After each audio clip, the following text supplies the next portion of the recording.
Assalamualaikum warahmatullahi wabarakatuh. My name is Siti Suhaili binti Rahman, and I will be presenting on another book by Farish Noor entitled New Voices of Islam.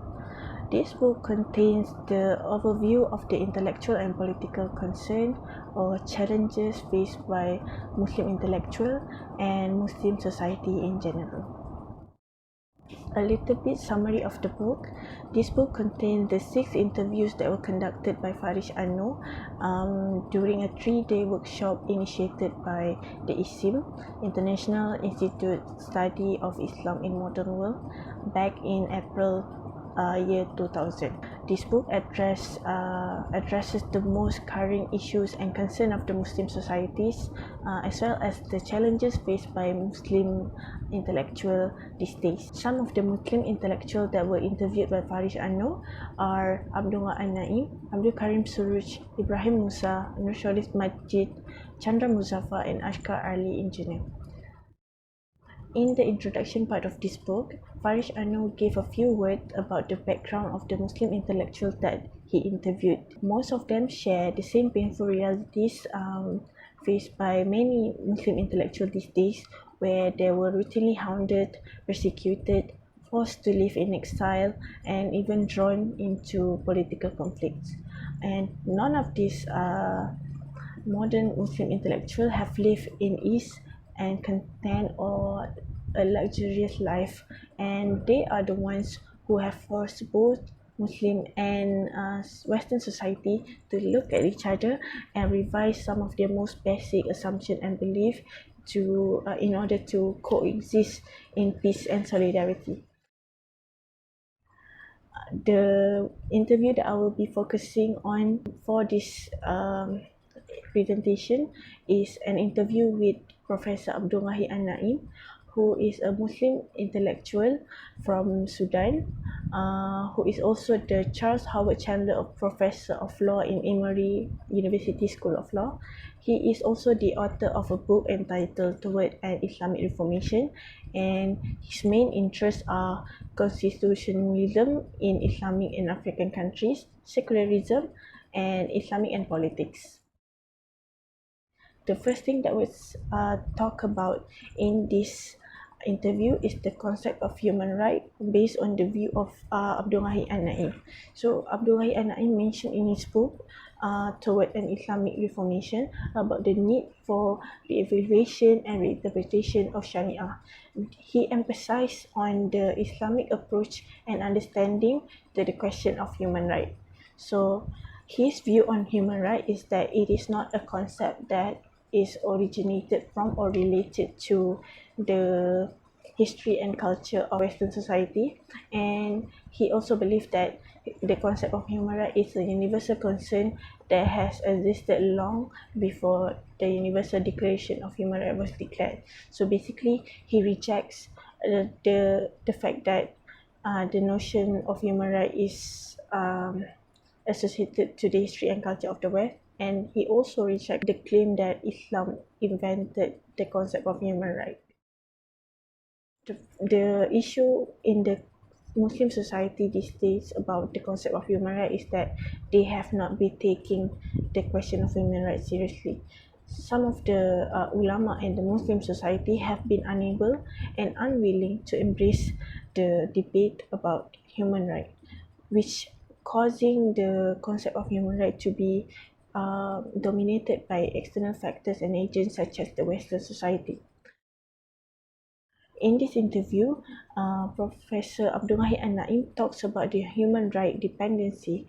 So, human right dependency means when Muslims discuss the meaning of human right in a term that is not within their own context and narrative. The Muslim intellectual give an example that when we talk about human right, we should be quoting our own Muslim scholar like Ibn Rushdi.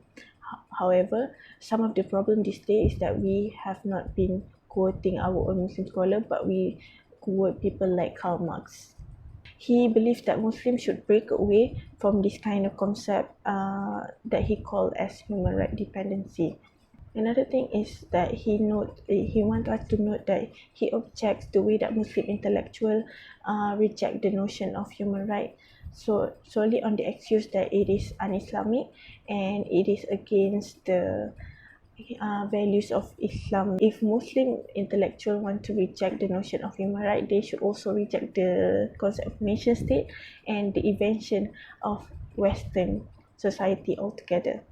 This is because an all-out rejection of human rights will not benefit anyone, but will only be a disservice to Islam and bring a disastrous effect to the Muslim society. He also calls for a mutual understanding of human rights as something that is equally valid and legitimate from all backgrounds and beliefs. Another thing that was spoken in the interview is about the universality of human rights. Another issue about human rights in Muslim society is that most conservative Muslim leaders in the world believe that the notion of human rights these days is a Eurocentric invention, but the Muslim intellectual Abdul An-Naim respond by saying that the true concept of human right is generally universal. This is because the declaration of human right made by the Western society is not does not make an exception for any religion and secularism, which means that it does not allow a person to support human right but also discriminate some of the basic human right that was declared. For example, a Muslim cannot support the notion of human right while also discriminating the basic human right such as the right for women and non-Muslim. Another thing that was brought to attention by Abdul An-Naim is the collaboration of religion and secularism. In this interview, he emphasized that the Muslim Ummah cannot afford to prevent ourselves from speaking about the notion of human right in Islamic discourse because it is for our own good and benefit. Therefore, he calls for the collaboration of religion and secularism. Abdul An-Naim mentioned how this collaboration can benefit each other by a few examples. First example is he mentioned about how public policy can benefit from the moral guidance of religion, and societies that is diverse can enjoy the peace and stability by regulating this relationship between religion and the state through secularism. Through this collaboration, there are 2 points that can be achieved, which is secularists can convince that people who believe in religion have the right to claim human rights just like other human beings, and believers of religion can finally realize that secularism is a practical and useful way to create a working form of pluralism that can accommodate differences without discriminating any part of it. He also mentioned that uh, debating the concept of human rights in Islamic discourse is very important because it is meant to protect our Muslim Ummah from oppression of the Western system, such as the nation state. It will help our Muslim societies to challenge any aspect of human right that does not speak for our concern and priority, and it is also a chance for us to assert our religion and cultural justification. Another point that was included in this interview is the Islamic legalization of human rights. So Abdul An-Naim emphasized that one of the reasons why the concept of human right is not well accepted or even discussed in Muslim society is caused by the so-called ulama.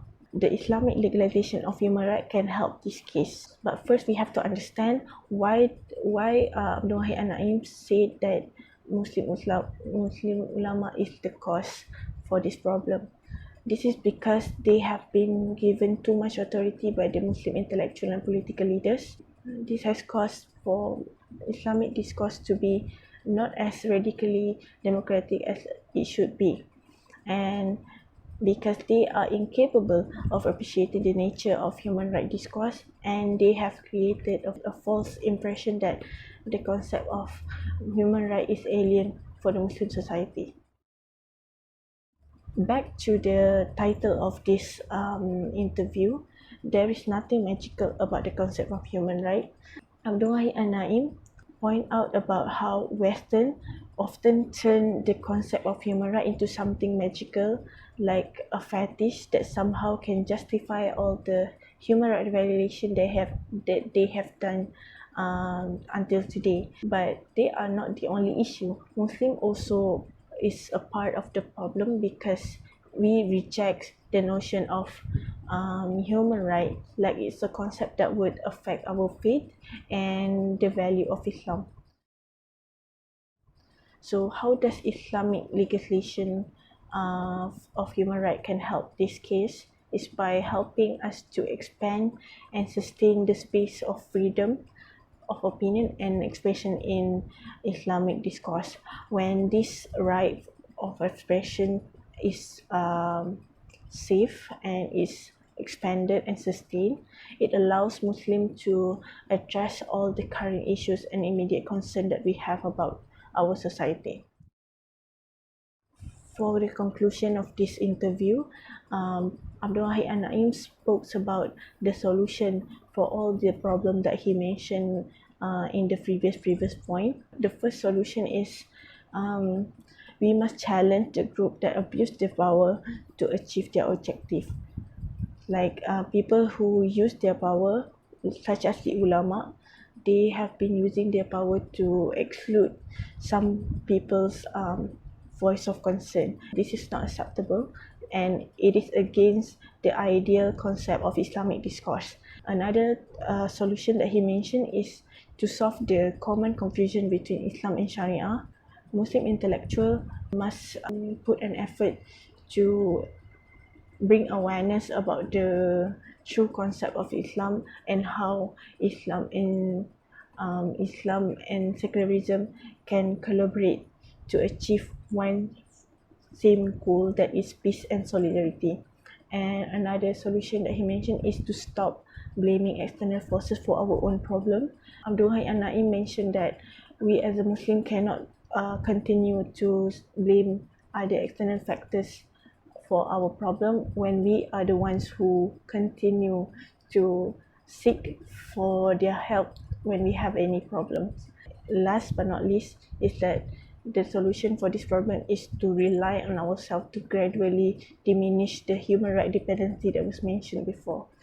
Overall, this interview gives a very clear understanding of the problem faced in Muslim society in regards to the concept of human right. It provides a clear solution to the problem stated, and it made a clear point about what we need to address and what could be done to improve the issue in the future. That's all from me. Thank you. Assalamualaikum.